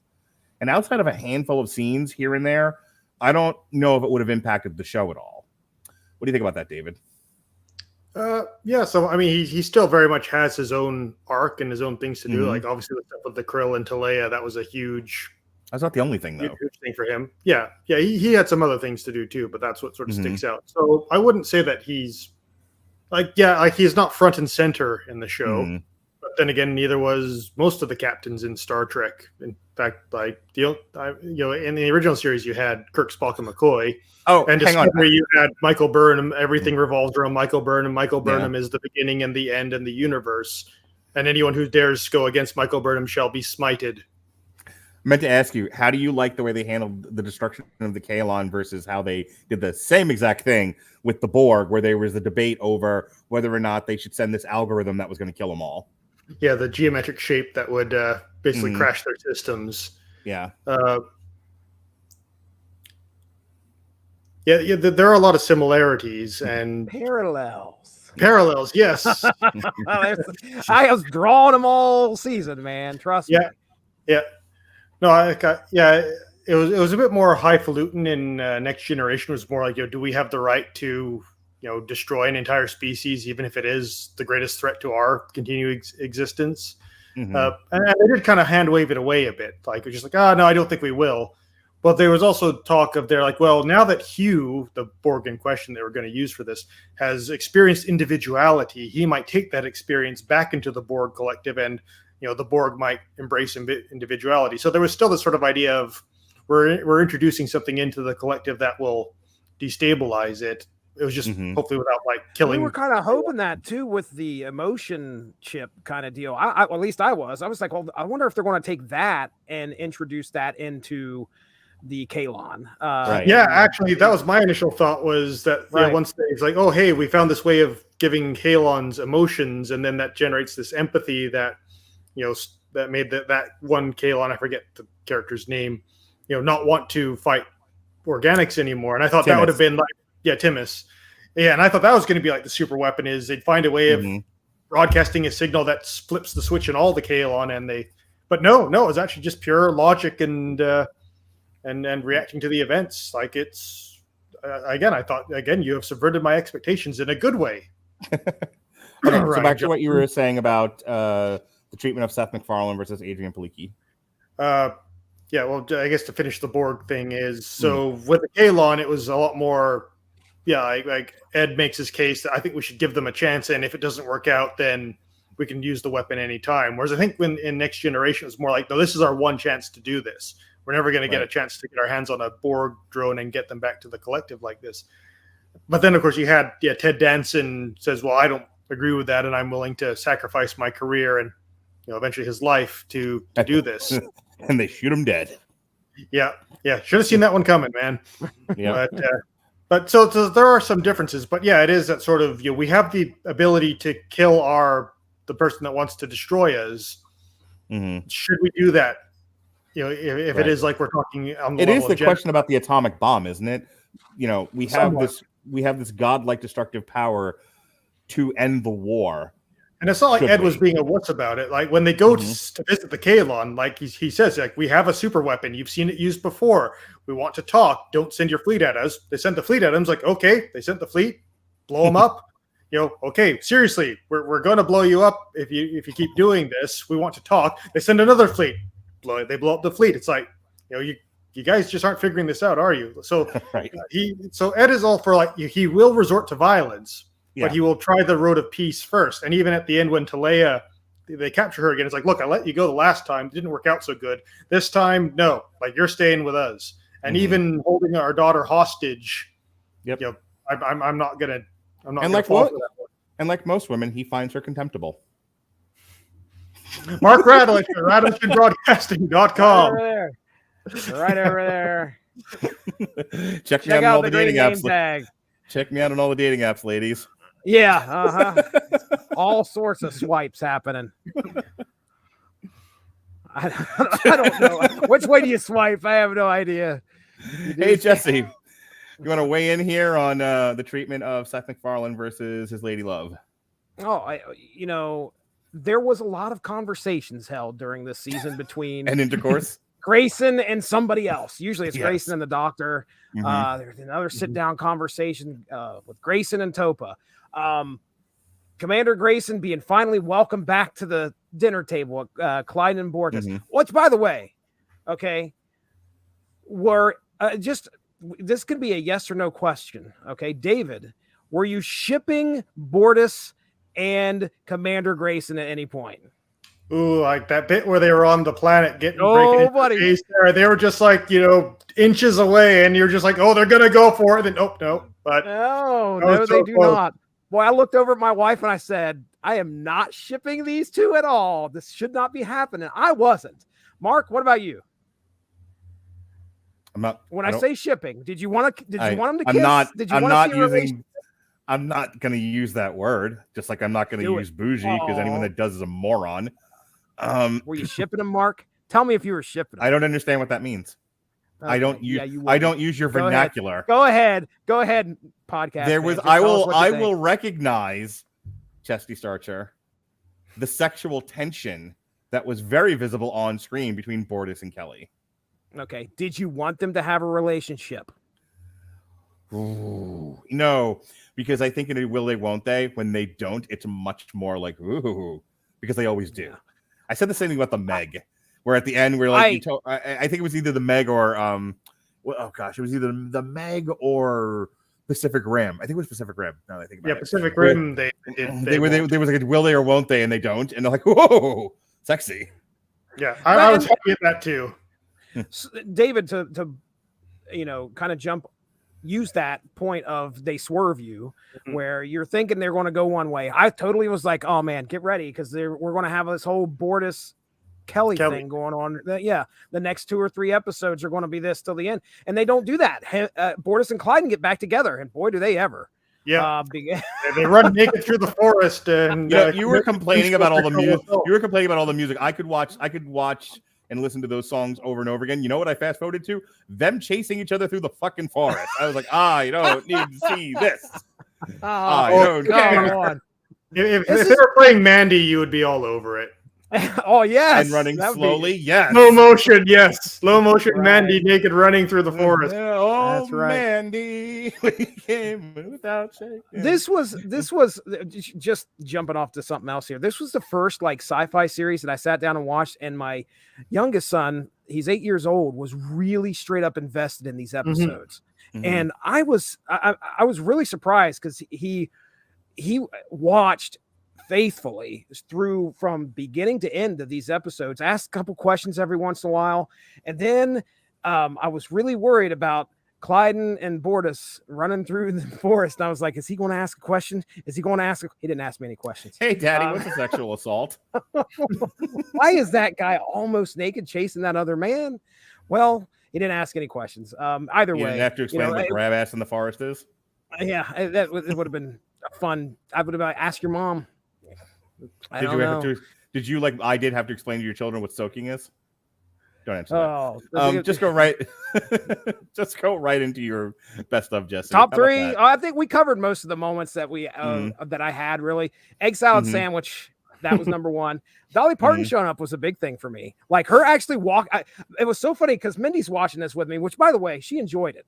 Mindy she didn't nope out of this one. You know why she didn't nope out of this one? No talking to exactly.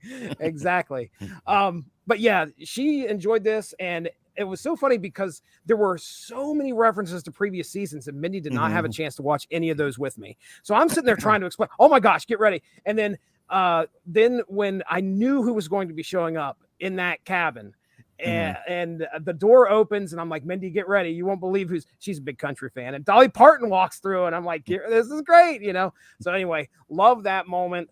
And I guess really I'll go ahead and give Charlie's sacrifice probably the big moment of the season easily. Personally, it's probably my bottom 3. It'd be my 3rd biggest favorite moment of the season because it does somewhat redeem her in my eyes a little bit. It makes her less of an annoyance, I guess I'll say.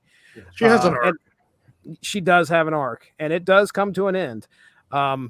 So anyway, there's my top 3. I'll end it there.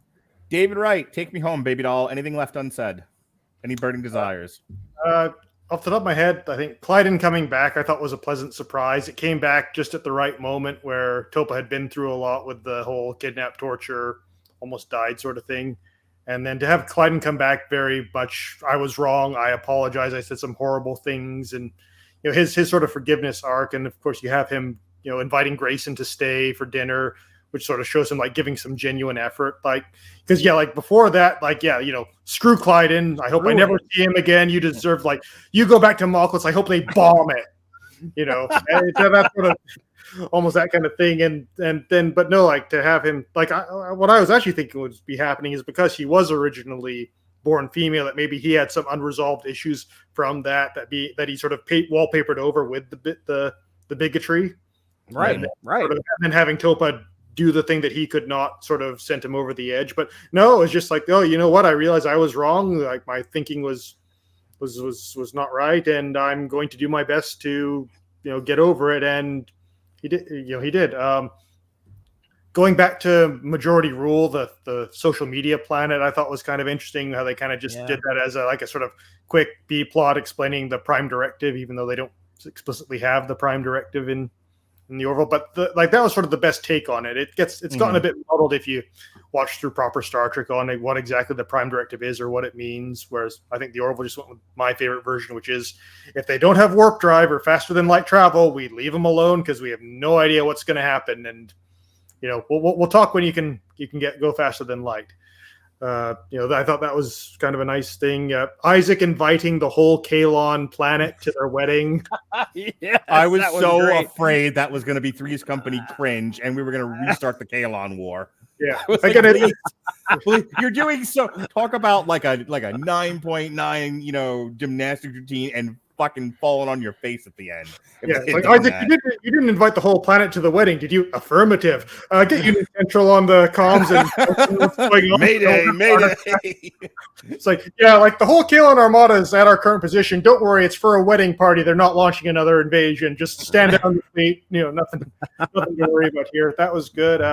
You know, the little Ed and Kelly holding hands during the last episode. The sort of, ooh, maybe they're getting back together. Mm-hmm. But yeah, that was all good. Probably the low point for me was the whole episode where they kept on being put in death-defying situations because of the future planet. Oh yeah, the whole simulation thing. That was the one where Colton was really into that. Yeah, I don't really like those whole sort of mind screw episodes as a general, but like Brendan Braga as a producer on the show, I'm sure he wanted to write an episode, and that's kind of his thing. And you know, that was sort of the episode I would have thrown away if I could have thrown away any episode in the season. But I'm probably missing something in all this. But oh well. But yeah, overall, like I said, this is some of the best TV sci-fi in the vein of Star Trek, or just TV sci-fi in general, I have seen in decades. And it just goes to show just how much love and effort Seth MacFarlane and the team put into this show. Like I remember listening to an interview with Seth MacFarlane where he said, like, you know, like making it a weekly live action TV show, it's hell. Like, it's long hours. You don't see your family. It's just it's really hard work to do that. And so, like, you know, we wanted to make sure that, you know, we were never doing any stories that we didn't feel were worth what we were putting into them. And it shows in the show. Like, you know, even going back to the first season where it was, you know, it had the typical stumblings of any show, but you can really tell that this is a show made by people who understand what they're doing, have a great love for what they're doing, and want to be the best at it that they possibly can.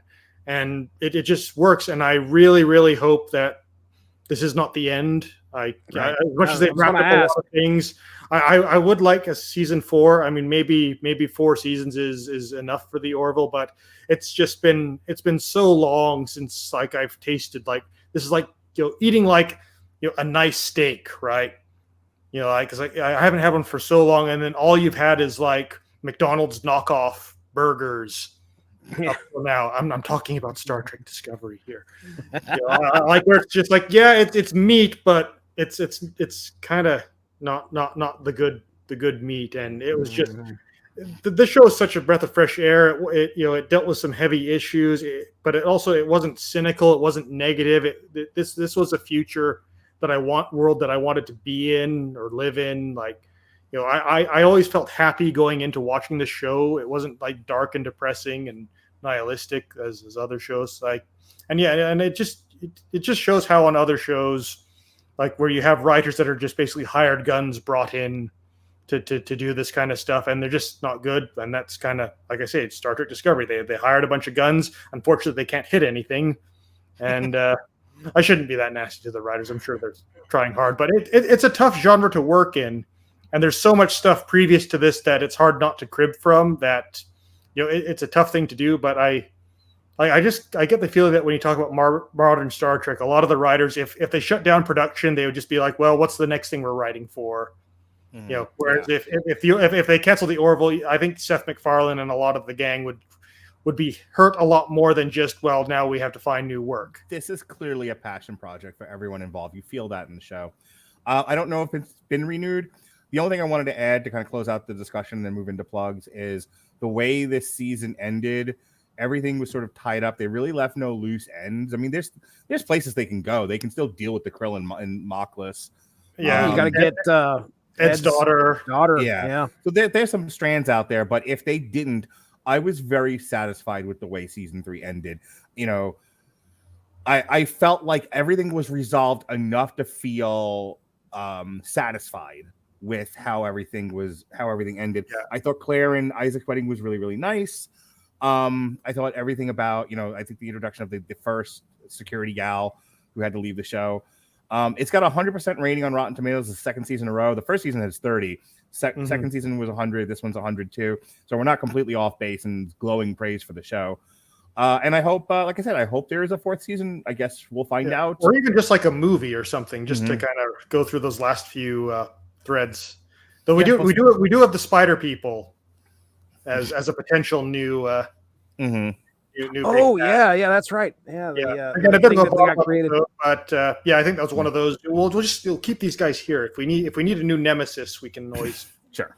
bring them Well, in. folks, that is our review of the Orville New Horizons season 3. I've really enjoyed it. Obviously, and this is it's the rare TV party, if ever, that we go 2 hours. So that's part of it because we didn't have a damn new Hollywood. Just so much meat in this show to talk about. It's wonderful. Yeah. I I warned these guys, like, this isn't gonna. We're not wrapping in an hour. We're going the full damn you Hollywood 2 hours tonight. For this some TV shows party. are worth it. Not Yeah. one so Loki whatsoever. Not even a little bit. All right.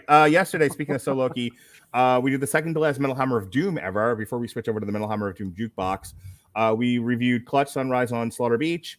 That is it for this week. I mean, there's pages going up on the W2M Net blog, old 2019 Metal Hammer of Dooms that never had pages before. So, if you go to the web page and you want to see new content, there's some repolished stuff there. But as far as new content this week, we are done. Though I think the Talk the Keki guys have some stuff this week. There'll probably be video games podcast.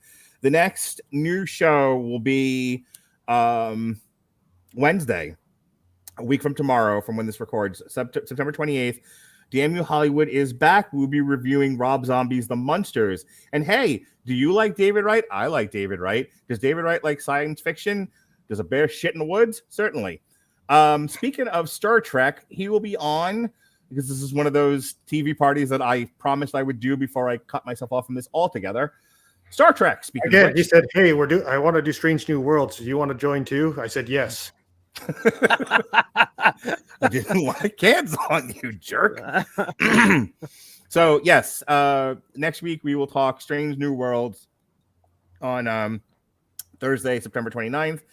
And then we're into October. We'll have a bunch of old Everyone Loves a Bad Guys. Like 90% of the Everyone Loves a Bad Guys were about like horror or whatever. So they're all going up in the month of October. That'll be fun. Starting with spooky. Starting Good with show. hauntings. So haunted houses. All right, Jesse, what do you got going on? Well, yesterday we went to the Hardcastle Ultraverse and on the McCormick? store. What is this shit about Hardcastle? What are you doing moving Hardcastle on me, Mark? Yes, Hardcase and the Strangers. We went into the Ultraverse. We talked about a 2-issue crossover on the Unspoken Issues podcast right there on the Source Material Comics feed.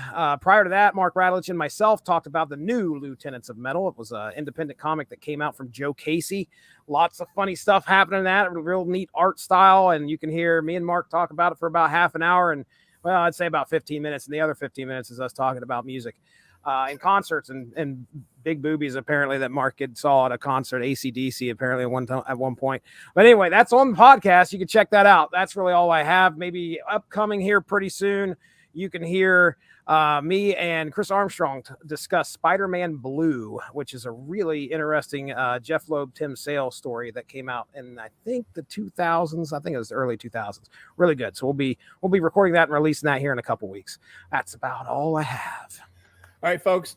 Next week, David Wright, Strange New Worlds. We'll see if it's the worst Star Trek ever or the best Star Trek of the modern era. We'll find out. Until then, that's Chesty LaRue. I'm a giant bag of dicks. Be well, be safe, and behave.